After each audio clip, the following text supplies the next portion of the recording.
한번 따라 하실까요? 믿는 자들을 치료와 축복하시는 예수 그리스도. 믿는 자들을 치료와 축복하시는 예수 그리스도. 이런 제목으로 말씀의 은혜를 나누기를 원합니다. 2021년 성탄절은 아주 특별한 마음의 설레임과 기대감이 있습니다. 왜냐하면 이 한 주간을 비록 3일밖에 되지는 않지만 그래도 금요 차례도 있고 또 마침 토요일 날이 성탄절이라서 또 주일날도 주일 있고 이 한 주간은 하나님 앞에 온전히 드려지는 영적인 보너스 기간 같고 영적인 축제 기간과 같고요. 그냥 갑자기 있다가 내일이 성탄절이래라가 아니라 한 주간을 깨워서 기도하면서 또 찬양도 부르고 또 말씀도 듣고 기도하면서 믿음을 다지잖아요.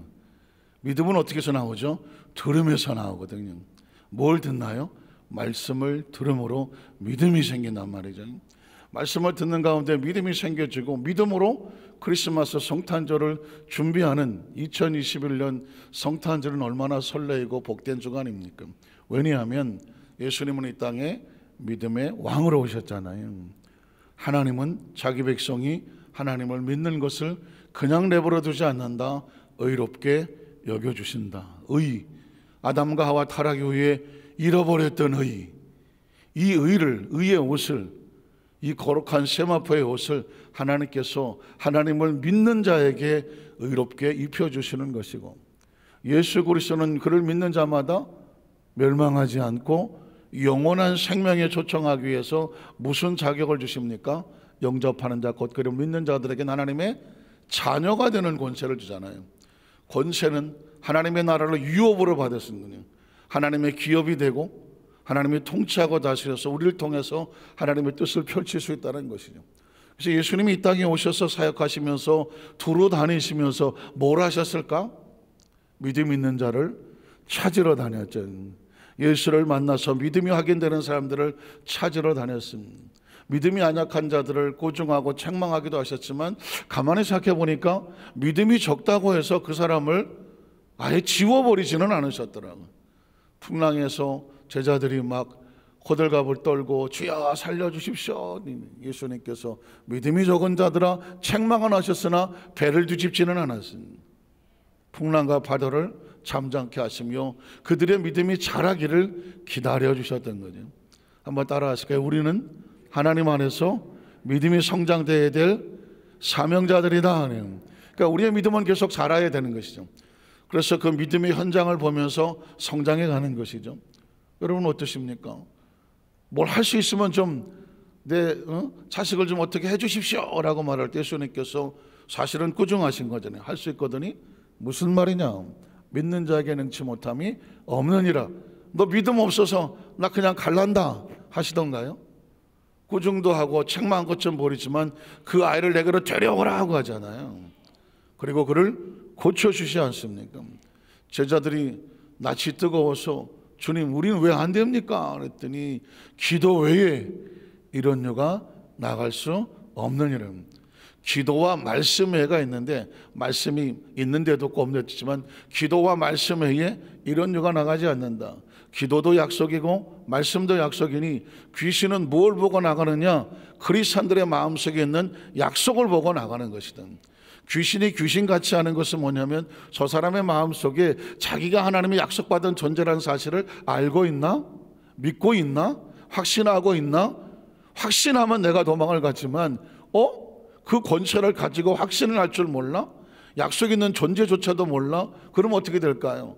깐 본다고 말이죠. 깐 본다고. 아이고 저거는 엄청난 그 비밀의 약속과 권세를 주었음에도 불구하고 사용할 줄을 모르네? 그래서 귀신이 깐 본다는 것이죠. 귀신은 귀신같이 한다. 뭘 합니까? 저 사람 속에 하나님의 약속을 붙잡고 있는 믿음의 사람인지. 그래서 기도와 말씀에 이런 여가 나가지 않는다. 하나님의 약속 앞에 마귀는 이미 패배한 자군요. 귀신도 쫓겨나가는 자라는 것이죠. 그래서 이 땅의 삶 가운데 크리스마스를 앞두고 우리의 마음속에 준비해야 될 것은 뭐냐면 예수님 오셔서 찾으시는 사람이 되는 것인데 그것은 뭐냐면 하나님의 약속에 대한 절대 확신, 하나님에 대한 절대 신뢰, 예수께서 우리 약속의 표정, 이걸 가슴에 품고 있으면, 그래서 예수님의 눈에 발견이 되면, 하나님 눈에 발견이 되면 어떤 일이 벌어지냐면 성경에 보니까 대표적으로 치료와 축복의 역사가 나타나더라는 것입니다. 첫 번째로 믿음이 발견되면 즉시로 축복하시는 예수 그리스도의 모습. 그러니까 축복이란 단어는 스스로 존재하지 못해요. 전제 조건이 뭐냐? 뭐가 있어야 될까요? 믿음이죠. 그래서 여러분 수도 없이 많이 들었지만 믿음이란 단어는 헬라어로 휘포시터스라고 책받침이다. 받침, 꽃받침이요, 받침. 모든 음식을 들려면 이 받침이 있어야 되잖아요. 받침 위에 올려놓거든요. 그러니까 축복도 그냥 존재하지는 않아요. 무엇 위에 올려놔야 되나요? 믿음 위에 올려놓는 것입니다. 믿음이 준비되지 않았는데 축복이 왔다. 이 축복은 때로 저주가 될 수가 있습니다. 왜? 감당할 수 없으면. 반드시 이 축복이라는 것은 내가 내 믿음으로 감당할 만 해야 하는 거거든요. 그러니까 축복이 먼저입니까? 믿음이 먼저입니까? 믿음이 먼저죠. 믿음이 먼저 준비되면 그 위에 축복이 임하게 되는데 예수님께서 믿음을 발견하면 거기에 축복하시더라고요. 마가복음 2장 1절로 4절에 보면 수일 후에 예수께서 다시 가버나움이라는 단어 지명을 여러분 꼭 기억을 하셔야 될 것 같아요. 제가 나중에 또 이 부분을 말씀을 드리겠지만 가버나움이라고 하는 것은 그 당시에 굉장히 발전된 도시고 많은 사람들이 모여 살던 곳이고 예수님의 사역에 굉장히 갈릴리 다음에 중추적인 곳이기는 하지만 안타깝지만 이곳에서 사람들이 예수님이 어려서 자란 그 시기도 있었지만 예수를 무시하고 인정하지 않아서 예수님이 발을 털고 손을 털고 떠났던 지역이기도 합니다. 그러나 안타까움이 있죠. 수많은 기적을 쏟으려고 했었던 곳이긴 하지만 예수를 믿지 아니함으로 받아들이지 아니함으로 인하여 놓쳐버린 지역이 가버나움인데 예수님은 그날도 가버나움을 찾아가셨습니다. 집에 기다리는 소문이 들렸습니다. 그때에 많은 사람이 모여서 문 앞까지 들어서 자리가 없게 되었는데 예수께서 그들에게 도를 말씀하시더라. 크리스찬들에게 도라는 단어는 낯설죠. 잘못 오해될 소리가 있지만 제가 아마 여러 번 강조했던 기억이 나죠. 기독교가 아니라 기독도가 맞다라고 말씀을 드렸죠. 왜 그럴까요? 교는 가르치는 거죠. 학교 가르치는 거거든요. 학교에서 가르친 다음에 시험은 보겠지만 그대로 행동하는지를 점검하고 그 사람을 체크해 줍니까? 학교는 그렇지 않습니다.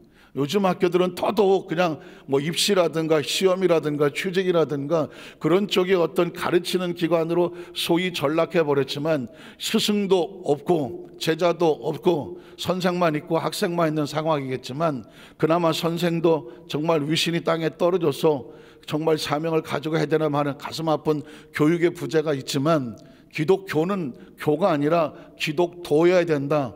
도란 뭐냐? 스스로 갈고 닦는 것이다.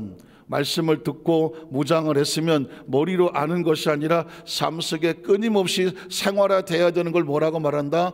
도라고 말한다. 그래서 길이라고 말한다, 진리라고 말한다. 믿으십니까?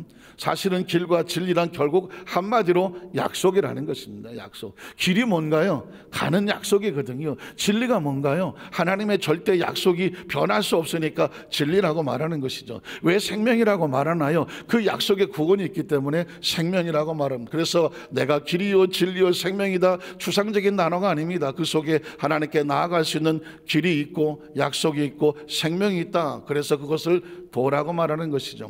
적어도 우리 여전수 만삭교회 성도들 이 도에 대한 개념을 머릿속에 둘 필요는 있어요. 이 부분에 대해서 어느 누구도 말하는 사람은 제가 들어보지는 못했습니다. 그러나 성경은 말하보기를 마가복음이라는 것은 사복음서에서 가장 먼저 쓰여진 것이 마가복음. 마가복음에서 마태가 나오고 마가복음에서 누가가 나오고 마가복음에서 요한이 나갔다고 한다면 예수님은 애시당초부터 교를 말하지 않았다. 예수는 애시당초부터 도를 말했다. 이해가 가십니까? 자, 도를 말씀하시더니 그 다음 절에 보면 사람들이 한 중풍병자를 네 사람에게 데려가지고 예수께로 왔습니다. 얼핏 보면 치유사역처럼 보이죠? 중풍병자, 사람들, 예수님, 치유사역처럼 보이죠? 맞는 이야기죠. 근데 무리들 때문에 예수께 데려갈 수 없으므로 그 계신 곳에 지붕을 뜯어서 구멍을 내고 중풍병자가 누운 상을 달아내리니 무슨 뜻입니까? 고쳐주십시오 좀. 치유사역에 분명히. 그런데 그 다음 절에 보면 예수께서 이렇게 말합니다. 그의 병을 보시고 그의 병이 뭔지를 아시고 그 병이 얼마나 오래된지 아시고 이런 얘기가 나오지 않고 뜬금없는 단어가 나옵니다. 그들의 무엇을 보시고 믿음을 보시고 라고 말하고 있습니다. 이 사건의 포인트는 중심 단어는 중풍병도 아니고 사람들도 아니고 지붕도 아니고 친구들도 아니고 예수께서 눈여겨보시는 것은 뭐냐면 그 상황 속에서 믿음을 보고 계시더라는 거죠. 믿음을 보고 계시는 거예요. 이렇게 행동하는 그의 믿음이 뭘까? 그렇게 말을 하는 그의 믿음이 뭘까? 그렇게 그가 하고 있는 그 모든 삶의 목적과 이유의 베이스멘트 기초가 뭘까? 믿음이어야 되는 것이죠. 믿음이어야 되는 거예요. 예수는 우리의 얼굴을 보지 않습니다. 등짝을 보지 않고요, 과거를 보지 않고 현재를 보지 않아요. 그 모든 상황 속에 깔려있는 무엇을 보신다? 믿음을 보시는 거예요. 그러니까 우리에게 아직 희망이 있는 거예요. 너 무슨 대학 나왔냐? 너 뭐 집안이 어떠냐? 너 과거에 뭐 했냐? 네가 얼마나 IQ가 얼마나 되느냐? 네가 무슨 재능이 있느냐? 이런 거 가지고 평가한다고 하면 사실 내놓을 게 뭐가 있겠어요, 우리가. 그런데 우리 예수님께서는 우리에게 어떤 상황이든지 상관없이 네가 하는 행동의 목적이 뭐냐? 믿음의 바탕이 뭐냐고 묻는 거거든요. 믿음이란 단어를 기억하셔야 됩니다. 예수님은 믿음으로 오셨고 믿음을 찾는 자라고 말씀하셨잖아요. 그러니까 눈을 부릅뜨고 뭘 찾아요? 믿음을 발견하려고 찾는 것이죠. 그런데 거기서 믿음이 보이는 거예요. 예수님 눈에 믿음이 보이는 거죠. 그랬더니 중풍병자에게 이르시되 소자야 내 죄 사함을 받았느니. 뜬금없는 단어죠. 중풍병자를 내려놓고 하셨다는 건 뭐예요? 고쳐달라는 얘기인데 예수님은 믿음을 얘기하죠. 그 다음에 뭐라고 말하냐면 죄를 얘기합니다. 죄 사함을 받았느니라고 말하고 있습니다. 죄 사함을 받았다는 얘기는 여기서는 죄에서 건져지는 구원의 은총이죠. 사실 병이 낫는 게 중요합니까? 죄 사함이 중요합니까? 병은 육체의 병이라고 말하면 죄는 영혼의 병이잖아요. 그러니까 육체의 병 이전에 영혼의 병이 고쳐져야 되지 않겠습니까? 영혼의 병을 고쳐내니까 죄사함을 받았느니라는 단어는 뭐예요? 영혼이 회복이 됐다는 것이고 하나님의 자녀로 돌아왔다는 것이고 잃어버렸던 약속을 찾았다는 거 아니겠습니까? 하나님과 연결됐다는 것입니까? 그러니까 약속이 연결되면 병은 어떻게 되어 있나요? 낫게 되어 있는 거지. 관계가 중요한 것입니다. 중풍병은 고쳐서 나갔는지 모르겠는데 육체의 기능은 움직여졌는데 그의 영혼은 여전히 하나님과 단절되어 죄인이다. 중풍병이 나는 게 무슨 의미가 있습니까? 여러분, 치유사역은 아주 중요하지만 치유사역의 허점은 뭐냐? 치유사역의 오해는 뭐냐? 병이 낫는 게 목적이 아니라니까. 병이 낫기 전에 뭐가 나야 돼? 영혼이 나야 되는 것이죠. 영혼이 나야 그 병이 고쳐져서 육신이 건강해지면 육체를 가지고 뭐 하겠습니까? 그 영혼의 구주를 향하여 육체가 제물이 되고 제사가 되고 통로가 되지 않겠습니까? 병을 고치는 목적이 뭐냐? 그 몸으로 무엇을 해라? 그 생명을 통해서 무엇을 해라? 하나님의 나라에서 네가 할 수 있는 최선의 방법을 가지고 네가 통로가 되라는 거 아니겠습니까? 우리가 기도할 때 이렇게 기도하지 않겠습니까? 주님, 나의 병이 낫기를 원합니다. 치료되기를 원합니다. 목적이 뭐냐? 하나님께서 나를 통해 하나님 일하시는 통로가 되기를 원합니다. 주님, 나를 사용하여 주시옵소서. 쓰임 받으려고 나으려고 하는 거 아니겠습니까? 내가 몸만 나면 내가 나가서 한번 힘을 마음껏 펼치고 정말 세상의 모든 쾌락을 맛보기, 이런 병이 나아야 되겠습니까? 이건 나을 수가 없는 병 아니겠습니까? 그래서 성경은 말하기를 예수님께서 무엇이 중요하냐? 영혼의 병을 먼저 치료는 죄사함을 받았느니라. 무엇을 보시고? 믿음을 보시고 죄사함을 선포하셨습니다. 자, 그 다음 절에 보니까 그래서 어떤 서기관들이 거기 앉아서 마음에 생각하기를, 서기관이란 뭘까요? 밥 먹고 앉아서 성경을 필사하는 사람, 성경에 대해서는 내용을 너무나 잘 아는 사람, 어쩌면 머릿속에 제일 많이 기억하고 스토리를 알고 있는 사람. 그래서 그 사람이 생각하기에 죄사함이라고 하는 것은 영혼을 치료하는 것인데 이것은 하나님 창조주 외에 누가 죄에 대해서 언급할 수 있겠느냐? 머리가 반짝 돌아가는 것이, 이 사람 이상한 사람인데 참남하다, 신성모독이다, 이런 표현을 쓰려고 하는 것이죠. 그래서 예수님께 묻는 거죠. 이 사람이 어찌 이렇게 말하는가? 신성모독이다. 오직 하나님 한 분에 누가 등이 죄를 사할 수 있겠느냐? 틀린 말은 아니죠. 자, 그래서 묻는 거예요. 그랬더니 그 다음 절에는 그들이 속으로 이렇게 생각하는 줄을 예수께서 그 중심에 아시고 이르시되, 뭐라고 말씀합니까? 어찌하여 그것을 마음에 생각하느냐? 중풍병자에게 내 죄사함을 받았느니라 하는 말과 일어나 내 살 가지고 걸어가는 말 중 어느 것이 있겠느냐? 우리가 생각할 때는 육체의 병을 고치는 게 중요합니까? 영혼의 병을 고치는 게 중요합니까? 육체의 병은요, 어떤 기술을 써서 마치 애굽의 마술사들이 마술을 행하는 것처럼 어떤 인간적인 의학을 통해서 육체의 병이 나을 수 있을지 몰라요. 그러나 영혼의 병은 인간의 영역이 아니란 말입니다. 때문에 예수님께서 어떤 게 쉽겠느냐? 라고 말씀하면서 반문하는 거죠. 그 다음 절에 뭐라고 말합니까? 인자가 땅에서 뭐를 사하는, 죄를 사하는 권세가 있다는 얘기는 예수가 창조주요 하나님이요. 믿으십니까? 그거를 드러냈습니다. 사실 크리스찬들에게 가장 중요한 인식이 뭐냐면 어떻게 인간이 하나님이 될 수 있는가? 이건 굉장한 도전입니다. 눈에 보이고 귀에 들리고 손에 잡히는 육신을 가지고 있는 저 2000년 전에 왔었던 나사렛의 그 팔레스타인의 작은 마을의 30대 초반의 목수의 아들이 볼품도 없고 뭐 그냥 화려한 경력도 없는 무슨 뭐 수리한 외모가 있는 사람도 아닌 집안에 빼끌어있는 사람도 아닌 그 아주 볼품없고 초라한 마른 나무 뿌리와 같은 그 예수가 어떻게 하나님이 될 수 있느냐? 굉장한 도전이잖아요. 이걸 어떻게 믿을 수가 있을까요? 믿을 수 있는 방법은 하나밖에 없습니다. 성경 속에서 하나님과 예수님과의 동질성을 찾는 것이죠. 예수님께서 우리에게 오셔서 말씀하는 것입니다. 죄를 사하는 것은 하나님밖에 없다. 너도 알고 있지. 내가 죄를 사한다고 하면 내가 누구냐라고 반문하는 것이죠. 죄를 사는 권세가 있는 줄을 너희로 알게 하려 하노라 하시고 중풍병자에게 말씀하시되 내가 내게 이르노니 일어나 내 상을 가지고 집으로 가라. 내 병에서 놓여 건강하라는 이야기죠. 선포하시는 것이죠. 그랬더니 어떻게 됩니까? 그가 일어나 곧 상을 가지고 모든 사람 앞에 나아가더라. 그들이 다 놀라 하나님께 영광을 돌리며 이르되 우리가 이런 일을 도무지 보지 못하였다 하더라는 것입니다. 자, 예수님이 성경 속에 수없이 많은 치유 사역을 하셨습니다. 저는 전공이 치유 사역이에요. 오할로버트 대학에서 아예 디민 목회학 박사를 할 때에 무월 성경학과 성령론, 류마톨로지라는 성령론, 디바인 힐링이라고 하는 치유신학, 성령론은 제가 석사과정에서 성령론을 전공을 했어요. 그래서 박사과정은 이 오순절 신학에서 공부를 했을 때 치유신학을 해야 되겠다 해서 치유신학 공부를 했었습니다. 성경 속에 무수히 많은 치유사역이 있어요. 그런데 치유사역의 것은 열매예요. 열매, 현상이고 그 모든 근원은 뭐냐? 믿음이라는 것을 알아야 됩니다. 근데 그 믿음은 뭐냐? 그 믿음의 뿌리는 예수님이 병을 치료하신다고 하는 치료자에 대한 믿음이 있어야 그 믿음이 부딪히면 어떻게 되지 아십니까? 치유 역사가 나타나는 겁니다. 그러니까 제가 말씀드린 약속은 둘이 하는 것이다. 혼자 하는 약속은 없다. 일방적인 약속은 없다. 약속은 같이 하는 것이다. 그래서 제가 나중에 또 말씀을 하겠지만 성경을 뉴 테스터멘트, 올드 테스터멘트, 테스터멘트는 뭐냐? 약속이다. 마치 유언과 같은 것이다. 변할 수 없는 것이다. 하나님이 하시는 것은 테스터먼트다. 하나님과 우리하고 같이 하는 것은 똑같은 약속이지만 커버넌트라고 말한다. 커버넌트는 뭐냐? 계약을 맺는 것이다.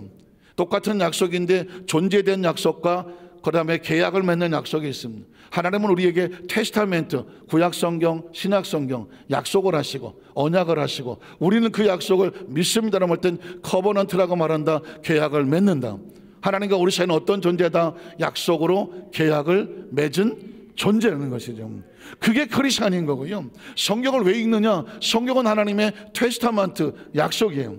그 약속을 우리가 읽어요. 약속을 받아요. 내가 약속을 믿습니다라고 말하는 순간 하나님과 우리 사이는 커버넌트가 돼요. 계약을 맺는 게 되는 것입니다. 그러니까 하나님은 약속하셨고 우리가 약속을 믿습니다라고 믿음으로 행하면 어떤 일이 벌어지면 하나님 약속을 성취하시는 것이죠. 그래서 우리의 삶 현장 가운데 약속의 열매가 나타나는 것, 그걸 증거하시는 것이 예수님께서 현장에 보여주는 그 사람들이 믿음을 가지고 나왔다. 그 약속에 대한 이행을 하고 믿음을 보여줬던 하나님께서 믿음대로 될지어다. 커버넌트 계약 맺은 것은 열매를 맺는 것입니다. 성경에 보니까 믿음을 행한 자를 찾아서 축복하신 예수 그리스도가 오늘 본문에 있습니다. 마가복음 5장 25절 28절에 보면 12회를 혈증으로 알아온 여자가 있었습니다. 많은 의사에게 많은 괴로움을 받았고 가진 것도 다 허비하였습니다. 아무 효임이 없고 도리어 더 중하해졌었습니다. 예수의 소문을 듣고 그 무리 가운데 끼어 뒤로 와서 그의 옷에 손을 대었습니다. 왜 그렇게 되었을까요? 내가 예수 그리스도의 생명의 옷에만 손을 대어도, 손을 댄다는 얘기는 컨택, 접촉한다는 컨택 포인트, 손을 대어도 구원을 받는다. 그 당시 사람들은 육체의 치료도 구원이라고 생각했고 영혼의 구원도 구원이라고 생각을 했습니다. 그래서 받으리라고 뭐 했습니까? 생각을 했다. 한번 따라서 생각. 믿음이란 뭐냐? 생각입니다. 믿음이란 뭐냐? 선택입니다. 믿음이란 뭐냐? 행동입니다. 믿음이란 뭐냐? 결단입니다. 대신 이해가 하십니까?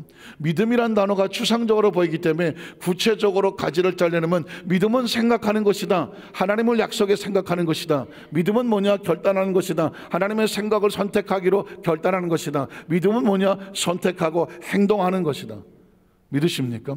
이 여인은 그래서 생각을 하고 선택을 하고 결단을 하고 움직였습니다. 한번 따라하시게. 믿음은 움직이는 것이다. 행동이라고 말했다는 거죠. 생각만 한 것이 아니라 결단하고 선택하고 움직이고 나왔다는 것입니다. 그랬더니 어떤 일이 벌어집니까? 그 다음 절에 보니까 혈루의 근원이 곧 마름에 병이 나은 줄을 몸에 깨달았더라. 근데 예수님 자신도 자기 몸에서 나간 대화 한마디 없었습니다. 대화 한마디 없었는데 자신의 믿음을 가지고 예수와의 컨택을 포인했더니 말씀과 말씀이 연결이 되어서 계약이 성사가 되었더니 어떤 일이 벌어졌냐면 그 몸에서 치유 역사가 나타나더라는 거예요. 이 성경 속에 이 치유 사역은 굉장히 중요한 의미가 있습니다. 너는 낳고 너는 낳지 마라가 아니라 말씀에 계약된 자는 누구를 막론하고 그 컨택했다는 얘기, 말씀을 붙잡고 약속을 붙잡았더니 자동으로 낳는 거예요. 이해가 가십니까? 이거 상당히 조심스러운 얘기예요. 예수님의 의사와 상관이 없이 자동으로 난다는 얘기는 마치 무슨 자판기처럼 의사가 없는 게 아니라 약속이 이행되고 약속이 부딪히면 약속은 누구에게나 이행이 되는 거죠. 그러니까 여러분, 저와 여러분이 기도할 때에 어떻게 해주십시오라고 하는 간절함과 몸부림과 막 이 애걸복걸하는 의도도 중요하겠지만 더 중요한 건 뭐냐면 약속에 대한 확신이에요. 그가 예수님 앞에 옷자락을 붙잡고 온몸을 비틀면서 뭐 살려달라고 치료해달라고 했더니 나았더라가 아니라니까. 약속에 대한 정확한 인식을 가지고 예수의 옷가에 손을 대어도 얼마나 가만히 조심스럽게 됐겠습니까? 가만히 조심스럽게 터치만 했을 뿐이에요. 그런데 어떤 일이 벌어집니까? 그의 몸에 혈루의 근원이 마르고, 그 다음 절에 보면 예수께서 능력이 자기에게서 나간 줄을 하셨다. 능력이 자동으로 나간, 수도꼭지를 틀으면 물이 자동으로 쏟아지는 것처럼 예수의 몸에 컨택이 됐다니 의식과 사고를 가지고 약속이 성취가 되니까 자동으로 치료 역사가 나타나죠. 우리 가운데 돌이켜 말씀하시되 누가 내 옷에 손을 대었느냐 찾으시고, 여 제자들이 어찌된 무리가 에워서 미는 것을 보시며 누가 내게 손을 대었느냐 물으시나이까 하되, 예수께서 이 일을 행한 여자를 보려고. 저는 이 부분도 굉장히 감동적인 거예요. 믿음을 가진 자를 그렇게 찾기를 원하시고 보기 원하시는 주님이거든요. 제자들이 여러 사람이 손을 댔는데 누가 또 손을 댔다고 말하는, 여러분 아시는 내용이잖아요. 그러나 아무나 손을 대었다고 해서 다 역사가 나타나지는 않더라. 약속에 대한 확신과 믿음을 가지고 터치한 곳에 그 치유 능력이 흘러가더라는 것이죠. 오늘 저와 여러분이 말씀을 끝없이 들으면서 각자의 믿음의 분량이 다르잖아요. 어떤 사람의 분량은 이만큼 올라간 사람, 이제 막 자라기 시작한 사람, 중간 정도 사람이 있을 수 있잖아요. 끊임없이 제가 이 말씀을 끊임없이 반복하고 끊임없이 여러분이 선포하고 있는 이유가 뭘까요? 계속 말씀을 듣다 하는 가운데 나에게 뭐가 생겨? 믿음이 생기고 자라기 시작을 합니다. 나중에는 막 가만히 있어도 제가 설교한 영이 집에 가서 밥을 먹는데도 생각이 나고, 잠을 자고 누웠는데도 목사님이 막 설교한 생각이 나고. 어떻게 생각하십니까? 그러다 보니까 그것이 나의 인식과 생각과 무의식과 잠재의식을 다 통제해버려. 그리고 어떤 생각이 벌어집니까? 내가 뭘 하려고 움직이는데 내가 하지 않아. 말씀이 나를 움직인다. 이건 안 된다고 생각했던 내 잠재의식 속에 말씀을 계속 듣다가 보니까 다른 생각이, 믿음의 생각이 생기고 결단이 생기고 의식이 생기고 내 마음속에 의지가 생기고 기대가 생기죠. 그게 뭐예요? 믿음으로 움직여지는 거든. 이 여인이 한두 번 들어가고 움직였겠습니까? 믿음이 그를 끌고 온 것이죠. 그 사람을 찾고 싶다는 것입니다. 저도 강단에 설교를 하고 할 때마다 또 성도를 간증도 하고 또는 뭐 이렇게 문자도 보내주시고 할 때마다 믿음이 성장한 잘한 은혜 받은 이야기를 보내주시면 제가 얼마나 귀하고 감사한지 몰라. 왜? 그 잘하는 모습 속에 기대감이 있기 때문이죠. 예수님도 다니면서 믿음 가진 자를 그렇게 찾기를 원하셨습니다. 저는 우리 여도수반사교회 성도들이 예수님이 찾으시는 그 믿음의 척도에 성장하는 모습을 보고 주님의 눈에 발견되게 되시기를 주의 이름으로 축원합니다. 왜냐하면 발견해야 믿음대로 되라고 말하거든. 둘러보시니 그 다음 절에 보니까는 여자가 자기 이루어진 일을 알고 두려워하여 떨며 와서 그 앞에 엎드려 모든 사실을 여쭈니 예수께서 이제 따라. 포인트가 뭐예요? 내 믿음이 생각하고 결단하고 각오하고 선택하고 움직였을 뿐인데 예수님이 한마디로 뭐라고 말하면 그건 뭐다? 믿음이야. 내 믿음이 너를 구원했으니 평안히 가라. 내 병에서 놓여 건강할지어다. 일시적으로 낫는 것이 아니라 생명을 보장하고 있지 않습니까? 말씀을 정리하기를 원합니다. 저는 개인적으로 정말 최근에 하나님께서 우리에게 우리 성도에게 말씀을 주셔서 목적은 하나, 우리 여주 순복음 안산교회와 우리 성도들은 반드시 크고 심히 번성하게 하리라 하는 거죠. 성도들 한 사람 한 사람 영혼을 향하여 제가 강단에서 이렇게 말씀을 선포하면 그 말씀을 듣는 심정마다 믿음이 자라고 믿음이 성장하고 받침이 단단해서 하나님께서 번성의 축복을 부어주셔도 흔들리지 않는 믿음이 되어져서 반드시 크게 번성하여 하나님 나라의 귀한 일꾼들로 각자의 모습에서 현장에서 그리고 위치에서 쓰임받는 일꾼들이 되게 하여 주시옵소서. 교회의 목적이 그렇고 말씀의 목적이 그렇고 선포하는 목적이 뭔지 아십니까? 하나님이 약속이 있어요. 우리 성도들을 반드시 번성하게 만들고 반드시 성장하게 만들고 반드시 강성하게 만들어서, 그래야 하나님 뭐합니까? 요셉이 총리가 되니까 쓰고 에스더가 왕후가 되니까 쓰잖아. 영향력 있는 통로들이 되게 하여 주시옵소서. 우리 여러분 수많은 함께 속는 모든 성도들이 그 축복의 주인공이 되시기를 주님의 이름으로 축원합니다. 기도하겠습니다. 하나님 아버지 감사합니다.